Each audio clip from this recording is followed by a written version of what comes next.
Ciao a tutti ragazzi, come state? Ben ritrovati in un nuovo video dell'esperto di calciomercato Batman napoletano. Come state? Benvenuti nel terzo video di giornata.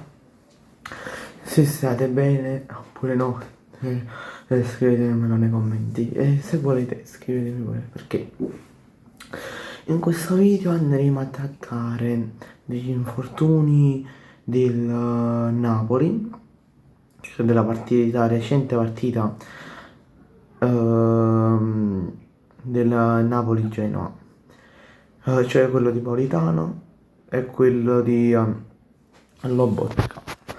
E secondo me questi due infortuni di Lobotka e di Politano possono costare tanto, ma tanto alla squadra di Conte. Un attimo solo mi sistemo una serie.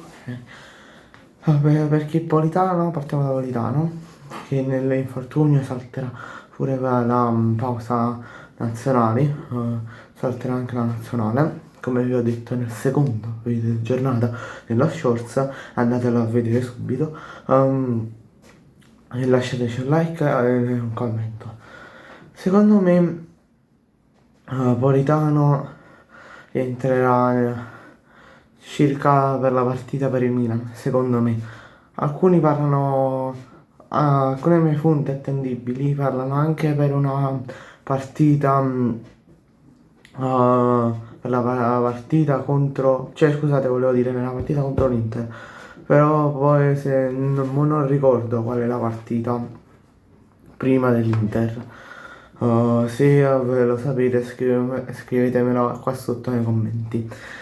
E secondo sempre questa mia fonte attendibile dice che potrebbe ritornare anche dopo la sosta nazionali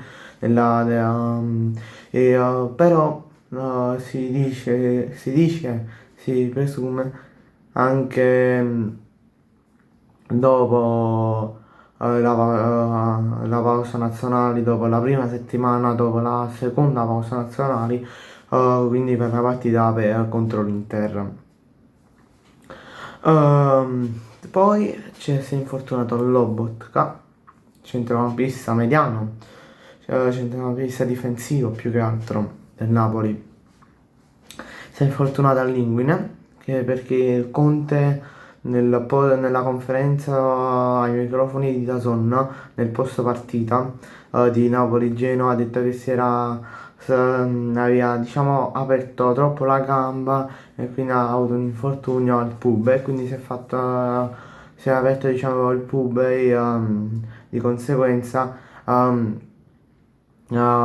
infortunio all'inguine, cioè la zona vicino al pub. Sono entrambi due infortuni che costano caro a Napoli. Secondo alcune previsioni Lobotka dovrebbe ritornare tra un mesetto e mezzo. Non voglio esagerare, però tra i tempi di recupero, riabilitazione e quando riprende la forma, secondo me secondo me rientra per dicembre, quindi tempo 2 mesi. Non vorrei esagerare, però più o meno i tempi sono quelli. Come diciamo non mi ricordo se ebbe lo stesso infortunio l'anno scorso, era di questi tempi qua se non sbaglio, era più o meno fine ottobre, inizio novembre più o meno. E se Lobotka magari rientra prima della finestra di mercato di gennaio,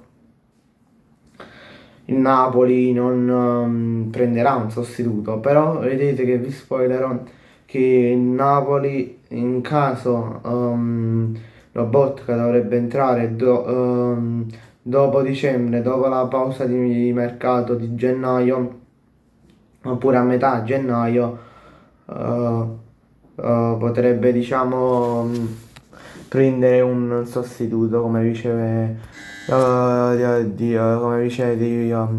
Lobotka. Scusate un attimo, vedete un piccolo taglio.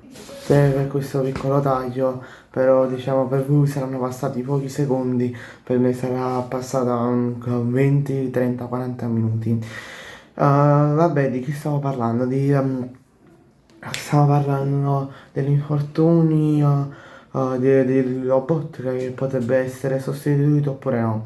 E stavo dicendo che se Lobotka rientra dopo gennaio oppure a metà gennaio, il Napoli vi spoilerò che prenderà un sostituto. E questo l'abbiamo detto. E speriamo noi tifosi napoletani, sapete io tifo Napoli, ma diciamo tutti i tifosi del Napoli si sperano che Lobotka rientri il più presto possibile. Che sia un mese, ok. Che sia un mese e mezzo, va bene, però deve rientrare subito. Perché come vi ho detto, tra i tempi di riabilitazione e roba varia, potrebbe essere che potrà rientrare a dicembre, metà dicembre. Bene, grazie a tutti per il video, per la visione di questo video. Lasciate un bel like, un bel follow e commentate questo video.